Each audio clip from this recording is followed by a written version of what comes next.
జపమాల ప్రేక్షకులకు నమస్కారం. ఓం వరవరదాయ విజయ గణపతి నమః. శ్రీ గురుభ్యో నమః. శ్రీమాత్రే నమః. ఇప్పుడు మనం షష్ఠ స్కందం విందాము. సూత మహర్షి వ్యాసుడు జనమేజయుడికి చెబితే నువ్వు మాకు చెబుతున్నావు. ఈ దేవీ చరిత్రామృతం ఎంత గ్రోలినా తనివి తీరడం లేదు. వృత్రాసురుడి వృత్తాంతాన్ని నీ ముఖతః వినాలి అని కోరికగా ఉంది. అది వేదాల్లో కూడా ప్రసక్తమైంది కదా. వృత్రాసురుడు ఇంద్రుడు సంహరించగలడా? ఎలా సంహరించాడు? ఎందుకు సంహరించాడు? వృత్రుడు త్వష్ట కొడుకు కదా. త్వష్ట మహాతపస్వి, దేవతల పక్షం వాడే. ఇతడి కొడుకుని సంహరించవలసిన అవసరం ఎందుకు వచ్చింది?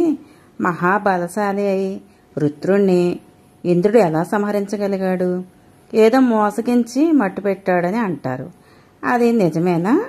దేవతలు సాత్వికులని, మానవులు రాజసులని, పశుపక్షాదులు తామసాలని విభజించారు కదా. సాత్వికులైన దేవతలకు నాయకుడైన ఇంద్రుడు వృత్రుడితో విరోధమేమిటి? మోసగించి సంహరించాడు అని అంటారు. దీనికి విష్ణుమూర్తి ప్రేరకుడు కావడం ఏమిటి? ఇదంతా వింతగాను విడ్డూరంగాను ఉంది. హరి దేవేంద్రుడు ఇంతటి సాహసం ఎందుకు చేయవలసి వచ్చింది? ఇది పాపం కాదా? మహాత్ములు పాపాలు చేయవచ్చునా? చేస్తే పాపఫలం వారికి అంటుకోదా? వృత్రుడు బ్రాహ్మణుడు కనుక బ్రహ్మహత్యా పాతకం ఇంద్రుడికి చుట్టుకోలేదా? దాని నుంచి ఎలా బయటపడ్డాడు? దేవతలే ఇలా అన్యాయాలకు పాల్పడితే ఇక శిష్టత్వానికి గతి ఏంటి? ఇవన్నీ మమ్మల్ని పట్టి పీడిస్తున్న సందేహాలు.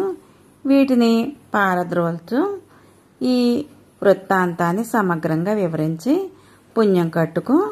ఇంతకుముందు ప్రస్తావన చేస్తూ ఈ శ్రీదేవి ఏ వృత్రాసురుని సంహరించింది అన్నావు. ఈ మొక్క మమ్మల్ని మరీ మోహపెడుతుంది. ఒకరినే ఇద్దరు సంహరించడం ఏంటి? దయచేసి ఇదంతా వివరించు అని శౌనకాది మహామునులు ఆవేదనగా అభ్యర్థించారు. అప్పుడు శౌనకాది మహామునులారా, ఇవే సందేహాలు జనమేజయుడికి కూడా కలిగాయి. వ్యాసుణ్ణి అడిగాడు. ఆయన వివరంగా తెలియచేశాడు. అది యథాతథంగా మీకు చెబుతాను, ఆలకించండి. శ్రద్ధగా వినే శ్రోతలు దొరికితే వక్తకు మరింత ఉత్సాహం కదా. వ్యాసుల వారు ప్రారంభించారు అని మొదలుపెట్టారు. వృత్రాసుర వృత్తాంతం. జనమేజయ వాసవ వృత్రాసురుల యుద్ధగాథ వేదాలలో సుప్రసిద్ధం, పురాణాల్లోనూ ప్రసిద్ధమే. ఈ త్వష్టసుతుడిని సంహరించినందువల్ల ఇంద్రుడికి బ్రహ్మహత్యా మహాపాతకం చుట్టుకుంది. చాలా యాతనలు పడ్డాడు. ప్రాయచిత్తాలు చేసుకుని చివరికి తొలగించుకున్నాడు అని జనమేజయుడికి వ్యాస మహాముని తెలియచేశాడు. ఇంద్రుడు ఉపేంద్రుడు ఇద్దరు కలిసి కపటోపాయంతోనే వృత్రుడిని సంహరించారు. మాయాబలం అటువంటిది. మునీశ్వర్లు సైతం మాయామోహితులు అవుతుంటారు. నింద్యమైన పనులు చేస్తూ ఉంటారు. విష్ణుమూర్తి ఎప్పుడు ఏ మహారాక్షసుణ్ణి సంహరించినా కపటోపాయంతోనే కదా సంహరించి అతడు కూడా మాయామోహితుడయ్యే ఆ పనులు నిర్వహించాడు. ఆ మాయాశక్తికి లొంగనవాడు లేడు. ఎవరూ జయించలేని మోహశక్తి అది. యుగ యుగాలుగా శ్రీమన్నారాయణుడు మత్స్య అవతారం ధరించాడు. ఈ మాయాశక్తి అలా ధరింపచేసి ఆడించింది కనుకనే గృహస్థుల మమకారాలు, పాపాలు, పుణ్యాలు అన్నీ మాయాగుణ కర్మలే. ఇది తెలుసుకోవడం ఎంతటి జ్ఞానులకు కూడా సాధ్యం కాని విషయం. మాయామోహితులైన విష్ణు వాసవులు దేవకార సిద్ధి కోసం కపటంగా వృత్రాసురుని సంహరించిన కథాక్రమం ఏమిటేంటో ఇంద్రునికి వృత్రుడితో పూర్వవైభవం ఉంది. సవిస్తరంగా చెప్తాను, వినండి అని మొదలుపెట్టారు. దేవతల్లోకెల్లా ఉత్తమోత్తముడు మహాతపస్వి అయిన దేవకార్యాలను సాధించడంలో నిపుణుడైన త్వష్ట ప్రజాపతిగా ఉన్న కాలంలో అనురాగంతో తన యోగ్యుడైన ఒక పుత్రుణ్ణి సృష్టించుకున్నాడు. అతడు 3 తలలతో జన్మించాడు. త్రిశిరస్కుడు అని అంటారు. అతడికి విశ్వరూపుడు అని నామకరణం చేశారు. అతడు పెరిగి పెద్దవాడయ్యాడు. రూపంలో చాలా అందగాడు. 3 తలల్లో ఏకకాలంలో 3 పనులు చేసేవాడు. ఒక శిరస్సుతో వేదాలను అధ్యయనం చేస్తూ, మరొక శిరస్సుతో సురాపానం చేస్తూ, మరో శిరస్సుతో లోకాలను చూస్తూ ఉండేవాడు. అధ్యయనం ముగిశాక ఈ విశ్వరూప శిరస్సుడు సకల దేవభోగాలను విడిచిపెట్టి శాంతుడే దాంతుడే గొప్ప తపస్సు చేశాడు. గ్రీష్మాన పంచాగ్ని మధ్యంలో నిలబడి హేమంత శిశిరాలలో సరోవరాన్ని మునిగి నిరాహారుడే జితేంద్రుడే ఘోర తపస్సు చేశాడు. సామాన్యులకు అసాధ్యమైన తపస్సు అది. దాన్ని చూసి ఇంద్రుడికి గుబులు పుట్టింది. ఇతడు ఇంద్రుడైపోతాడేమో, తన పదవికి హాని కలుగుతుందేమో అని భయపడ్డాడు. ఇతడు ఇలాగే తన తపస్సును కొనసాగించుకుంటూ పోతే తన ప్రాణాలకే ముప్పు రావచ్చునని శంకించాడు. కాబట్టి ఉపేంద్రుడుతోనే ఇవన్నీ విన్నవించుకున్నాడు. శత్రువుల బలం పెంచుకుంటుంటే తెలివైన వాడు చూస్తూ కూర్చోకూడదని నిశ్చయించుకొని అతడు తపస్సును భగ్నం చేయడానికి ఉపాయాలు ఆలోచించాడు. ఊర్వశి, రంభ, మేనక, తిలోత్తమ, ఘృతాచి ప్రభృతుల్ని పిలిచి సహాయం చేయమని అడిగాడు. త్రిశిరస్కుడి తపస్సును నాశనం చేయమని అతనికి మీ శృంగార విలాసాలతో ప్రలోభపెట్టి భ్రష్టుడిని కావించమని ఆజ్ఞాపించాడు. నా జ్వరానికి ఇది చికిత్స అన్నాడు. అందరూ కలిసి ఈ ఉపకారం చేసి పెట్టండి, నా సింహాసనాన్ని కాపాడి పెట్టండి, వెంటనే బయలుదేరి వెళ్ళండి అని ఇంచుమించుగా ప్రాధేయపడ్డాడు. అప్సరసలు అంగీకరించి మా శక్తి కొలది మేము గట్టిగా ప్రయత్నిస్తాము, అతన్ని లొంగ తీసుకుంటాము అని మాటిచ్చి బయలుదేరారు. త్రిశిరస్కుడుని సమీపించారు. కామశాస్త్ర చిత్తమైన హావభావాలతో ప్రదర్శిస్తూ ఆడుతూ పాడుతూ అతని ముందు నానా ప్రయత్నాలు చేశారు. ఫలితం లేకపోయింది. అతడు కన్నెత్తి చూడలేదు, ఇంద్రియ నిగ్రహాలని సలపలేదు. మోగ గ్రుడ్డి చెవిటిలాగా స్థిరంగా కూర్చొని తపస్సు చేసుకుంటూ ఉన్నాడు. అప్సరస్లు మరికొన్ని రోజుల పాటు ఆశ్రమంలోనే ఉండి ప్రయత్నాలు తీవ్రంగా పెంచారు. ఆయన త్రిశిరస్కుడు చలించలేదు. విసిగిపోయి అప్సరస్సులు ఇంద్రుడి దగ్గరికి తిరిగి వెళ్ళిపోయారు. అలసట, దైన్యం, అవమానం వీటితో అప్సరస్సులు ముఖాలు వాడిపోయాయి. వాళ్ళు చెప్పకుండానే ఇంద్రుడికి విషయం అర్థమైంది. వాసవ, మేము ఎంతగానో ప్రయత్నం చేశాం, అయినా ఫలితం దక్కలేదు. అతడి ధీరత్వం చాలా గొప్పది. మరి ఇంకేదైనా ఉపాయం ఆలోచించు. ఆ జితేంద్రియుడిని జయించడానికి మేము మా శక్తి చాలదు. అదృష్టం బాగుండి ఏ శాపమో లేకుండా మేము క్షేమంగా తిరిగి రాగలిగాం. అతడు తపశక్తితో అగ్నిలా వెలిగిపోతున్నాడు. జాగ్రత్తగా ఆలోచించి రంగంలోకి దిగుసుమా అని మృదుగా హెచ్చరించి అప్సరస్సులు సెలవు తీసుకున్నారు. ఇంద్రుడు అసూయ సోడు ముట్టింది. ఉచితానుచితం వివేకం కోల్పోయాడు. సిగ్గు శరం విడిచిపెట్టేశాడు. లోకం నిందిస్తుందేమో అన్న భయం కూడా వదిలేసి పాపబుద్ధి ప్రకోపించింది. ఆ తపస్సుని సంహరించడానికి నిశ్చయించుకున్నాడు. వాసవుడు వజ్రాయుధం ధరించి స్వయంగా బయలుదేరాడు. తపస్సమాధిలో కూర్చున్న త్రిశిరస్కుడిని చూశాడు. అతడు చాలా మంచివాడు, ఏ పాపమూ చేయలేదు. ఎలా చంపడం అని మనసు ప్రశ్నించింది. ఇతడు శత్రువు. ఇతడు తపోబలం ఇలాగే ఇంకా ఇంకా పెరిగితే నీ పదవికి నీళ్లే వదులుకోవాల్సి వస్తుంది. కాబట్టి వెంటనే సంహరించని దుర్బుద్ధి ప్రబోధించింది. వెంటనే వజ్రాయుధాన్ని విసిరాడు. త్రిశిరస్కుడు గిరిశిఖరంలాగా నేలకి ఒరిగిపోయాడు. ఇంద్రుడు సంబరపడ్డారు. ఆశ్రమవాసులు హాహాకారాలు చేశారు. నిరపరాధిని మహాతపస్విని సంహరించిన దేవేంద్రుడు మహాపాపి అన్నారు. దుర్మార్గుడు అన్నాడు. ఈ అకృత్యానికి ఫలం ఎంతకింత త్వరలో అనుభవిస్తావని అన్నారు. త్రిశిరస్కుడు కళేబరం ఇంకా ప్రాణాలలో ఉన్నట్టే విరాజిల్లుతోంది. తేజోనిధిలాగా ప్రకాశిస్తుంది. బ్రతికి ఉన్నట్టే ఉంది. ఇంద్రుడు చూసి ఉలిక్కిపడ్డాడు. కొంపదీసి బతికేస్తాడా ఏమిటి అని భయపడ్డాడు. క్షణకాలం కిన్నుడయ్యాడు. వెంటనే తేరుకొని తక్షుడని సన్నిహితుని పిలిచి, తక్ష, వీడు శిరస్సులు ఖండించు. ఇంకా బతికున్నట్టే కనబడుతున్నాడు. బతకడానికి వీల్లేదు. వెంటనే ఖండించని ఆజ్ఞాపించాడు. తక్షుడు తిరస్కరించాడు. ఇంద్రుడిని అసహించుకున్నాడు. ఇంద్ర, ఈ మహాతపస్వి అద్భుతంగా ప్రకాశిస్తున్నాడు. నా గొడ్డల్ని ఖండించదు ఇతన్ని. ఈ పని నేను చెయ్యలేను. ఇది కుత్సితం, గర్హనీయం. నువ్వు చేసిన పని ఏమాత్రం కూడా మంచిది కాదు. మహాదారుణం, అత్యంత నింద్యం. నాకు పాపభీతి ఉంది. పైగా చచ్చినవాడిని మళ్ళీ చంపమంటావేంటి? శిరస్సులు ఖండించవలసిన అవసరం ఏముంది? అసలు నీ భయం ఏమిటో చెప్పు. తక్ష, వీడి శరీరం ఇంకా ప్రాణాలతో ఉన్నట్టు కనబడుతుంది. ముఖాలు చూడు ఎంత విసిదంగా ఉన్నాయో. జీవిస్తాడేమో అని నాకు భయం. వీడు నా శత్రువు. సరే, నీ ఇష్టం. మనసులో పదవి లోభం ఏదో ఉంది కనుక ఇటువంటి పాపకృత్యం చేశావు. నాకు అలాంటి ప్రయోజనం ఏమీ లేదు. అందుచేత నేను చేయలేని క్షమించు. తక్ష, నా మాట విను.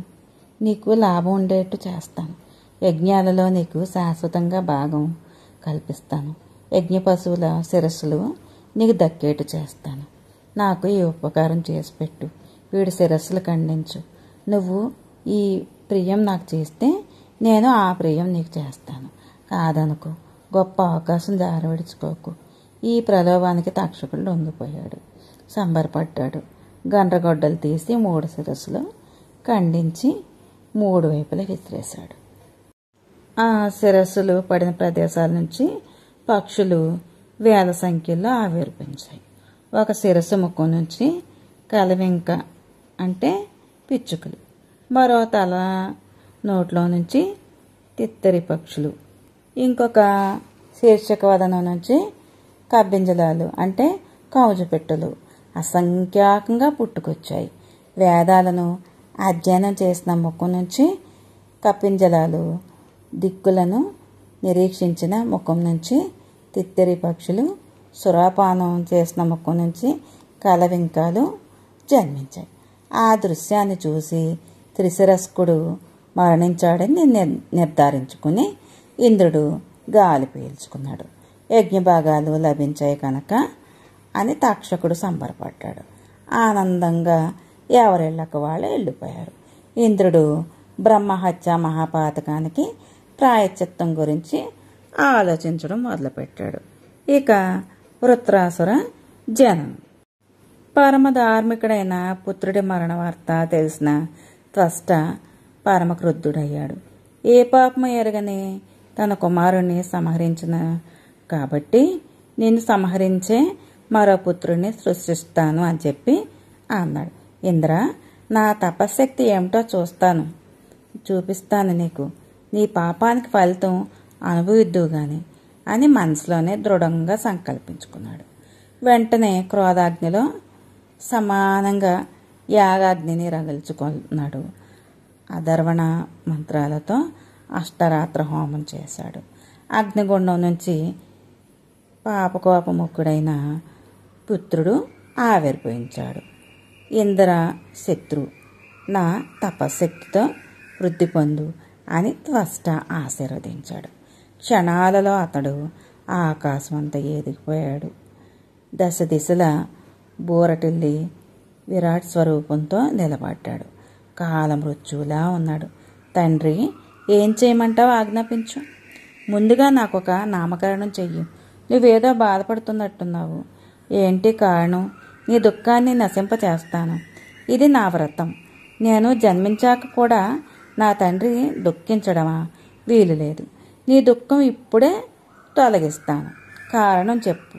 మహాసముద్రాన్ని ఆపోషణం పట్టగలను, ధరాధరాలను పిండి కొట్టగలను, సూర్యబింబాన్ని అరచేతితో అడ్డుకోగలను, దేవతలతో సహా ఇంద్రుణ్ణి తుదమిట్టించగలను, యమధర్మరాజును మట్టి కరిపించగలను, ఈ భూగోళంలో ప్రజానీకాన్ని పెక్కలించి సముద్రంలోకి విసిరేయగలను.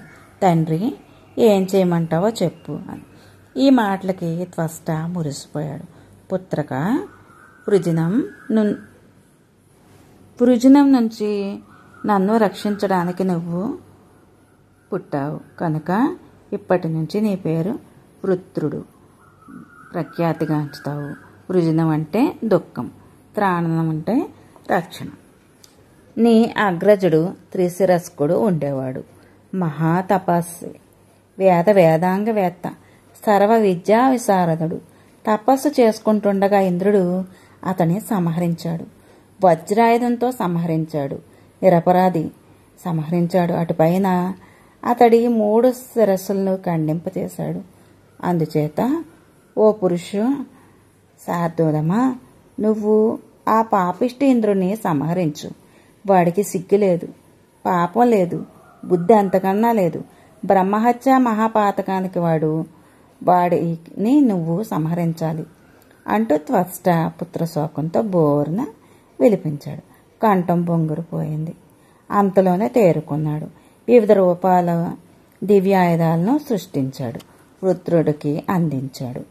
ఖడ్గశూల, గద, శక్తి, తోమర, పరిగ, పట్టిస, చక్ర, ధనురక్షయ, తూణీరాలను సమకూర్చాడు.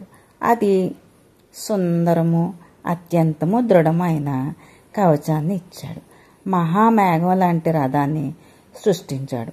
సమస్త యుద్ధోపకారాలని అందించాడు. క్రోధం కళ్ళల్లో దగలగలాడుతుంది. ఇంద్రుని సంహరించడానికి ప్రేరేపించాడు. వేద పండితులు ఆశీస్సులను అందుకుని వృత్రుడు ఆ దివ్యరథం అధిరోహించి ఇంద్రవదకు బయలుదేరాడు. ఈ వార్త తెలిసి ఇంద్ర పరాజితులైన సకల రాక్షసులు తమ తమ బలాలతో తరలివచ్చి వృత్రుడి వెంట నడిచారు. చారుల ద్వారా ఇంద్రుడికి ఈ వృత్తాంతం తెలిసింది. యుద్ధానికి వస్తున్నాడు అనే వార్త అందింది. మహేంద్ర, నీ మీద కోపంతో త్వష్ట అభిచార హోమం చేసి ఆ వృత్రుణ్ణి సృష్టించాడు. సకలాయుధాలు, రథము సమకూర్చి మన మీదకి యుద్ధానికి పంపించాడు. అవకాశం కోసం ఎదురుచూస్తున్న రాక్షసులు ఇప్పుడు ఈ వృత్రుడికి బాసటగా బయలుదేరి వస్తున్నారు. నువ్వు త్వరపడాలి. ఎదురు చూస్తున్న రాక్షసులు ఇప్పుడు ఈ వృత్రుడికి బాసటగా బయలుదేరి వస్తున్నారు. నువ్వు త్వరపడాలి, యుద్ధ ప్రయత్నాలు చెయ్యాలి. మేరు మందర సంకాసుడై ఘోర భీకరంగా వీరావాలతోని వృత్రుడు వచ్చి పడుతున్నాడు. చారులు ఇలా తెలియజేస్తుండగా మరి కొందరు దేవతలు పరుగు పరుగున ఇంద్రుడి దగ్గరికి వచ్చారు. వీరి ముఖాల్లో భయం స్పష్టంగా కనబడుతుంది. దేవనాయక, మన నగరంలో అంతటా అపశకునాలు కనబడుతున్నాయి. కాకులు, గద్దలు, డేగలు అరుస్తూ భవనాల మీద ఎగురుతున్నాయి, వాలుతున్నాయి. పెంపుడు పక్షులు కూడా చీచి కూతలు కూస్తున్నాయి. గజాశ్వాలు, వాహనాలు కన్నుల్లోంచి దారాలుగా నీరు కారుతుంది. ఇటీవల 2-3 రోజుల నుంచి అర్ధరాత్రి పూట రాక్షసాంగంల రోదన ధ్వనులు దేవతా భవనాల్లో వినిపిస్తున్నాయంట. భవనాగ్రాల మీద ఉన్న పతాకాలు, ధ్వజ స్తంభాలు తమంతట తామే నేలకూలిపోతున్నాయి. నల్లని వస్త్రాలు ధరించిన స్త్రీలు ఎవరో వికృతాకారాలతో ఇంటింటికి వెళ్ళి గృహ యజమానులను ఖాళీ చేసి త్వరగా పారిపోమని బెదిరిస్తున్నారంట. దేవకాంతలకు రోజు దుస్వప్నాలు వస్తున్నాయంట. రాక్షస స్త్రీలు వచ్చి తమను జుట్టు పట్టుకొని లాగుతున్నట్టు కలలు వస్తున్నాయంట. రాత్రిపూట నక్కలు, కూతలు భీషణంగా వినిపిస్తున్నాయి. మహేంద్ర, ఈ దుర్నిమిత్తాలకు కారణం ఏంటో తెలియక ఏ ఉపద్రవం రాబోతుందో అని దేవతలందరూ భయపడుతున్నారు ప్రభు అని అన్నారు. ఇక ఇంద్రపలాయనం. చారులను, దూతలను పంపించి వేసి ఇంద్రుడు బృహస్పతిని దర్శించాడు. దుర్నిమిత్తాలను శాంతింపచేయమని దేవతలకు తనకు మనశ్శాంతిని ప్రసాదించమని ఏదైనా చక్కటి ఉపాయం చెప్పమని అభ్యర్థించాడు. సహస్రాక్ష, నేనేం చేయగలను? ఏ పాపం ఎరగని మునికుమారుని సంహరించావు. తపస్సులో ఉండగా సంహరించావు. నెత్తి మీదకి తెచ్చుకున్నావు. పుణ్యపాపాలు అత్యుత్కంఠంగా చేస్తే వాటి ఫలితాలు కూడా సత్వరంగా అందుతాయి. అందుచేత ఏ పనినైనా చేయబోయే ముందు బాగా ఆలోచించుకోవాలి. ఎవరిని సలహా కోరకుండా స్వయంగా వెళ్ళి ఆ రోజు ఆ తపస్విని సంహరించి వచ్చావు. ఈరోజు ఇలా సలహా చెప్పమని సహకరించమని అడిగితే నేనేం చేయగలను? పరుల మనసులను నొప్పించే పనులు ఎప్పుడు చేయకూడదు. పరపీడ పరాయణుడు ఎప్పుడు కూడా సుఖంగా ఉండడు. మోహలోభాలకు లొంగిపోయి బ్రహ్మహత్య మహాపాతకం తెచ్చిపెట్టుకున్నావు. ఇది స్వయంకృతం. దాని ఫలం వెంటనే కనిపించింది. వృత్రుడు ఆవిర్భవించాడు. ఏ ఆయుధాలు అతడిని ఏమీ చేయలేవు. నీ వజ్రాయుధం కంటే గొప్ప ఆయుధాలు అతడి దగ్గర ఉన్నాయి. త్వష్ట స్వయంగా సృష్టించి ఇచ్చాడు. కేవలం నిన్ను సంహరించడం కోసమే వస్తున్నాడు. బృహస్పతి మాట్లాడుతుండగానే పెద్ద కోలాహలం వినిపించింది. యక్షులు, గంధర్వులు, కిన్నెర్లు, మహర్షులు దేవలోకం విడిచిపెట్టి పారిపోతున్నారు. ఇంద్రుడు చూసి ఆశ్చర్యపోయాడు. వెంటనే అష్టదిక్పాలకులను సకల సేనాపతులకు కబురు పెట్టాడు. వస్తువులను, రుద్రులను, అశ్వినులను, సూర్యచంద్రుల్ని తమ తమ సేనలతో బయలుదేరి రావాల్సిందిగా ఆజ్ఞాపించాడు. క్షణాలలో సన్నద్ధులై విమానాలు అధిరోహించి తరలివచ్చారు. ఇంద్రుడు ఐరావతం అధిష్ఠించి వజ్రాయుధం ధరించి సేనాగ్రభాగాన నిలిచాడు. వృత్రుడికి ఎదురు నడిచాడు. వృత్రుడు సకల దానవ సేనా సహితుడే మానసోత్తర తీరంలో విడిది చేశాడు. ఇంద్రుడు సైన్యంతో అక్కడికి చేరుకున్నాడు. ఇద్దరికీ భీషణ సంగ్రామం ప్రారంభమైంది. 100 ఏళ్లు కొనసాగింది. సకల లోకాలకు మహోపద్రవంగా పరిణమించింది. అష్టదిక్పాలకులు ఒక్కొక్కరు వీగి పలాయనం చిత్తగిస్తున్నారు. ముందుగా వరుణుడు పారిపోయాడు. తర్వాత వాయుగణం, ఆ పైన యముడు, సూర్యచంద్రులు వరుసగా పరుగులంఘించారు. ఇది చూసి వజ్రపాణి బెంబేలు పడిపోయాడు. తాను రణరంగం విడిచి పలాయనం చిత్తగించాడు. వృత్రుడు విజయగర్వంతో ఆశ్రమానికి తిరిగి వచ్చాడు. తండ్రికి నమస్కరించాడు. తండ్రి, ఇంద్రాది దేవతలను జయించాను. అందరూ కకావికలై పారిపోయారు. సింహాసనాన్ని కూడా వదిలేసి లేడి పిల్లల్లా పారిపోయారు. ఇంద్రుడి కాలుకి బుద్ధి చెప్పాడు. అతడు ఐరావతాన్ని బంధించి తీసుకొచ్చాను. ఇదిగో స్వీకరించు. భయపడి పారిపోతున్న వారిని సంహరించకూడదు అనే నీతికి కట్టుబడి ఇంద్రాదుల్ని విడిచిపెట్టాను. మరి ఇంకా ఇప్పుడు ఏం చేయమని ఆజ్ఞాపిస్తావో చెప్పు, చేస్తాను అన్నాడు. కుమారుడు ఈ మాటలకి త్వష్ట సంతోషించి, చిరంజీవి, ఈ వేళకి నేను పుత్రవంతుణ్ణి అయ్యాను. నా జీవితం సఫలమైంది. క్రోధం చల్లారి మనసు శాంతించింది. నీ శక్తి సామర్థ్యాలు చూశాక ధైర్యం వచ్చింది. కానీ పుత్ర, మరొక్క ఉపకారం నువ్వు నాకు చెయ్యాలి. అదేమిటంటే చెబుతాను విను. నువ్వు సావధాన చిత్తుడివే దృఢ సంకల్పంతో స్థిరాసనం వేసుకొని తీవ్రంగా తపస్సు చేయాలి. బ్రహ్మదేవుణ్ణి ప్రసన్నుని చేసుకోవాలి. అవినాశిత్వాన్ని వరంగా పొందాలి. అప్పుడు దురాచారుడైన ఇంద్రుడిని సంహరించాలి. ఇది నా కోరిక, నెరవేర్చు. తపస్సు చేసేటప్పుడు జాగ్రత్తగా ఉండు సుమా. ఇంద్రుడు చిత్తులు మారి తపస్సులను భంగపరిచే విద్యలో అతడికతడే సాటి. ఏనాడు నమ్మకు. ఇది గుర్తుంచుకొని తపస్సుకు ఉపక్రమించు. తపస్సు వల్ల సాధ్యం కానిది ఏదీ లేదు. రాజభోగాలు, సకల సంపదలు, బుద్ధి వైభవాలు, యుద్ధ విజయాలు అన్నీ తపస్సులకే సాధ్యం. బ్రహ్మను ఆరాధించు. అతడు సంతృప్తి చెందితే ఏ వరమైనా ఇస్తాడు. వరం పొంది పాపిష్ఠేంద్రుని సంహరించు.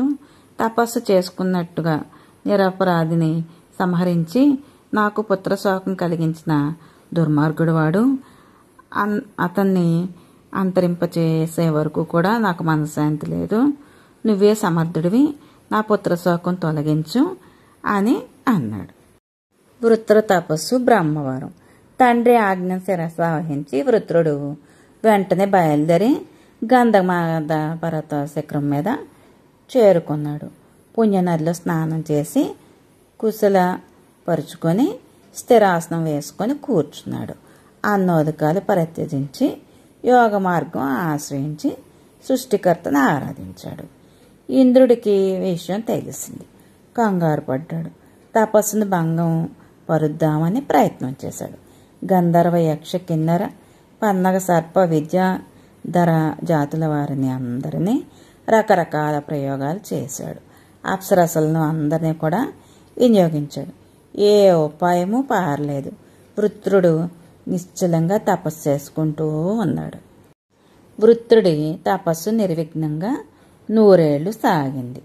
బ్రహ్మదేవుడు సంతోషించి హంసవాహనారూఢుడై ప్రత్యక్షమయ్యాడు. నీ ఇష్టం వచ్చిన వరం కోరుకోమన్నాడు. మళ్ళీ మొదలైంది. వృత్రుడిని కన్నుల్లో ఆనంద బాష్పాలు చూసి స్థిరాసనం నుంచి మెల్లగా లేచి బ్రహ్మదేవుడికి సాష్టాంగ నమస్కారం చేసి లేచి వినయంగా అంజలి బంధంతో నిలబడ్డాడు. బ్రహ్మన్, నీ దర్శనంతో నేను దేవతా ప్రభు కన్నా గొప్పవాడిని అయ్యాను. నీ ప్రేమకు, నీ వాత్సల్యానికి మరొకసారి శిరస్సు వంచి నమస్కరిస్తున్నాను. వేద నీది, నాది ఒకే ఒక్క చిన్ని కోరిక. ఈ పాటికే నా భావం గ్రహించి ఉంటావు. అయినా అడగమన్నావు కనుక అడుగుతున్నాను. లోహకాష్టాది నిర్మితాలైన ఏ ఆయుధాలతోనూ నాకు మరణం లేకుండా వరం అనుగ్రహించు. యుద్ధరంగంలో నా బలం క్షణక్షణం వృద్ధి పొందాలి. నేను దేవతలకు ఆ జయుడిని అవ్వాలి. బ్రహ్మదేవుడు చాలా స్ఫుటంగా నవ్వి, వృత్ర, నీ వాంఛితం నెరవేరుతుంది. ఎండినది గాని, తడిసినది గాని, పాషాణ నిర్మితం గాని, దారు నిర్మితం గాని అయినా ఏ ఆయుధంతోనూ నీకు మరణం ఉండదు. సంతోషకరమే కదా, ఇక వెళ్ళిరా అని చెప్పి చతుర్వదనుడు అంతర్ధానం చెందాడు. వృత్రుడు సంబరపడుతూ ఇంటికి వెళ్ళిపోయాడు. తండ్రికి వరం సంగతి చెప్పాడు. త్వష్ట ఆనందపడ్డాడు. కుమారా, నీకు శుభమగుగాక. మన శత్రువుడు దేవేంద్రుడు త్రిశిరస్కుడిని సంహరించిన ఘాతకుడు, మహాపాపాత్ముడు. వెంటనే అతడిని సంహరించి నాకు నిజమైన ఆనందం కలిగించు. నువ్వు ఇంద్ర పదవిని అధిష్ఠించాలి. నేను చూడాలి. అప్పుడు నా మనోవ్యత తీరాలి నాయనా అన్న. తండ్రి జీవించి ఉన్నంతకాలము కూడా అతడి మాటలను జవదాటకపోవడము, అంటే వృద్ధాప్యంలో పోషించడము, గతించిన పిదప అతడి పేర అన్నదానాలు పుష్కలంగా చేయడము, గైల పిండ ప్రదానం చేయడము అనే 3 ఉత్తమ పుత్రుడి లక్షణాలు. ఇవి చేస్తేనే కొడుకు అనిపించుకుంటాడు. కాబట్టి వెంటనే పూనుకొని నా కోరిక తీర్చు. త్రిశిరస్కుడిని నేను ఎంతకీ మర్చిపోలేకపోతున్నాను. సచ్చీలుడు, సత్యవాది, మహాతపస్వి, వేదవేత్త, ఏ అపరాధమూ లేకుండా నిహతుడయ్యాడు. ఈ పుత్రశోకానికి ప్రతీకారం చేయాలి. ఇంద్రుని నువ్వే సంహరించాలి. తండ్రి మాటలు వింటూనే వృత్రుడు రథం అధిరోహించి ఇంద్రలోకం మీదకి దండయాత్ర ప్రకటించాడు. రణదుందుబులు, శంఖబేరీలు, నినాదాలు ఒక్క పెట్టిన దశ దిశలా మారుమోగాయి. ఇంద్రుని సంహరించి దేవరాజ్యం ఆక్రమిస్తాను అంటూ ప్రతిజ్ఞ చేసి బయలుదేరాడు. ఇంద్రుడికి సమాచారం తెలిసింది. వెంటనే దిక్పాలకులతో సహా సకల దేవతలు సైన్యాలకు సన్నద్ధం చేశాడు. గృధ్రవ్యూహం పన్ని యుద్ధానికి సిద్ధంగా ఉన్నాడు. వృత్రుడు రావడం ఏంటి? ఒక్కసారిగా భీష్మ సంగ్రామం ప్రారంభమైంది. ఇంద్రుడు సరాసరి వచ్చి వృత్రుడిని ఢీకొన్నాడు. ఇద్దరికి లోకభీకరంగా ద్వంద్వ యుద్ధం సాగింది. హఠాత్తుగా వృత్రుడు ఇంద్రుడిని ముఖం మీద బలంగా కొట్టాడు. తాళదాకా ఇంద్రుడు తూలిపడ్డాడు.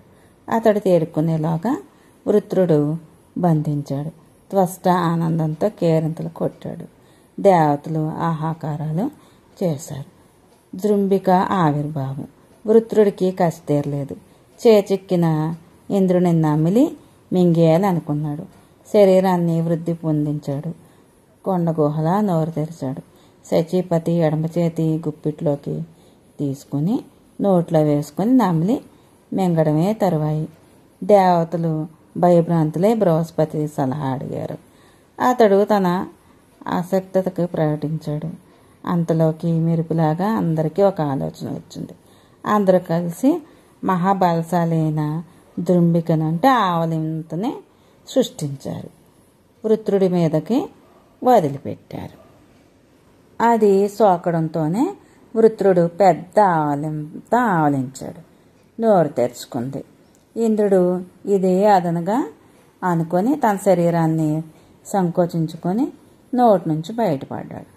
ఆనాటి నుంచి సృష్టిలో ప్రాణికోటికి ఆవలింతలు ప్రారంభమయ్యాయి. ఎలాగోలాగా ఇంద్రుడు బతికి బట్ట కట్టాడు. దేవతలందరూ కూడా సంతోషించారు. అటుపైన కొన్ని వందల సంవత్సరాల పాటు యుద్ధం కొనసాగింది. సకల లోకాలకు భయంకరంగా రోమహర్షణంగా సాగింది. ఒకవైపు సకల దేవతలు పాల్గొంటే మరొక వైపు వృత్రుడొక్కడే నిలబడి పోరాడుతున్నాడు. యుద్ధం జరుగుతున్న కొద్దీ వృత్రుడి బలం పెరుగుతూనే ఉంది. దినదిన అభివృద్ధి చెందుతూనే ఉంది. ఇది బ్రహ్మ ఇచ్చిన వరం ప్రభావం. పెరుగుతున్న వృత్రుడి తేజస్సుకి బలపరాక్రమానికి భయపడి కట్టకడపటికి ఇంద్రాది దేవతలందరూ నిస్సహాయులై రణరంగం విడిచిపెట్టి పలాయన చిత్తగించారు. చెట్టుకొకరు పుట్టకొకరు అడవుల పాలైపోయారు. వృత్రుడు స్వర్గలోకాన్ని స్వాధీనపరుచుకున్నాడు. ఐరావతం, ఉచ్చైశ్రవము, దివ్య విమానాలు, నందనాది ఉద్యానవనాలు, కామధేనువులు, సకల సురాంగనలు అతడి సొత్తయ్యారు. అమరభోగాలు, యజ్ఞభాగాలు కోల్పోయి దేవతలు అడవులు పాలయ్యి అగచాట్లు పడుతున్నారు. వృత్రుడు ఇంద్రభోగాలతో మదగర్వితుడే. త్వష్టకు కోరిక నెరవేరి కళ్ళు చల్లబడ్డాయి. అతడి ఆనందానికి ఆవుదులేవు. ఇంద్రుడి మీద పగ కసి తీరాయి. కాలం గడుస్తుంది. అడవుల్లో అమరులు సమావేశాలు జరుపుతున్నారు. ఏం చేయాలి? వృత్రుడి మీద ప్రతీకారం జరపడం ఎలా? మళ్ళీ దేవరాజ్యాన్ని చిక్కించుకోవడం మాట ఏంటి? తలలు పగలగొట్టుకొని సమాలోచన జరుపుతున్నారు. ఎంతకు ఏమి తోచక శివుడితో సంప్రదిద్దాం కదా అని కైలాసానికి వెళ్ళారు. జరిగిందంతా చెప్పి రక్షించమని మొరపెట్టుకున్నారు. అందరూ కలిసి బ్రహ్మదేవుణ్ణి ముందు పెట్టుకొని విష్ణుమూర్తిని ఆశ్రయిద్దాం, ఏదో ఒక ఉపాయం చెబుదారు పదండి అన్నారు. శివుడు అలాగే బ్రహ్మను వెంట పెట్టుకొని విష్ణులోకానికి వెళ్ళారు. ముక్త కంఠంతో నారాయణుడిని వేదోక్తమైన పురుష సూక్తంతో స్తుతించారు. జగన్నాథుడు కమలాపతి ప్రత్యక్షమయ్యాడు. పేరు పేరున దేవతలందరినీ కుశలం అడిగి యథోచితంగా సమ్మానించాడు. ఏమిటి ఇలా వచ్చారు? బ్రహ్మేంద్ర మహేశ్వర్లు సైతం కదలి వచ్చారంటే ఏదో పెద్ద కారణం ఉండే ఉంటుంది, చెప్పండి అని అడిగాడు. దేవతలకు నోరు పెగలలేదు. దుఃఖంతో అందరి గొంతుకులు పూడుకుపోయాయి. విష్ణుమూర్తితో దేవతల మంతనాలు. కళ్ళల్లో నీళ్లు కుక్కుంటూ దేవతలు చూసి సర్వార్థ తత్వవేత్త అయిన విష్ణుమూర్తి ప్రేమ అంకురించింది. దేవతలారా, ఏంటి మౌనంగా ఉండిపోయారు? మంచో చెడో, శుభమో అశుభమో ఏదైతే అది సంశయించకుండా చెప్పండి. మీ దుఃఖాన్ని తొలగించడానికి ప్రయత్నం చేస్తాను అన్నారు. చెప్పండి అని మళ్ళీ అడిగాడు. అప్పటికి దేవతలు తేరుకొని నోరు మెదిపారు. ప్రభు, ఏం తెలియనట్టు అడుగుతున్నావే? ఈ ముల్లోకాల్లోనూ నీకు తెలియంది ఉంటుందా? పూర్వకాలంలో బలి చక్రవర్తిని పాతాళానికి అణిచేసి ఇంద్రుని కాపాడావు. వామనావతారం ధరించి త్రిభువనాలను ఆక్రమించావు. అమృతాన్ని దైత్యులకు అందకుండా చేసి దేవతలకు పంచిపెట్టావు.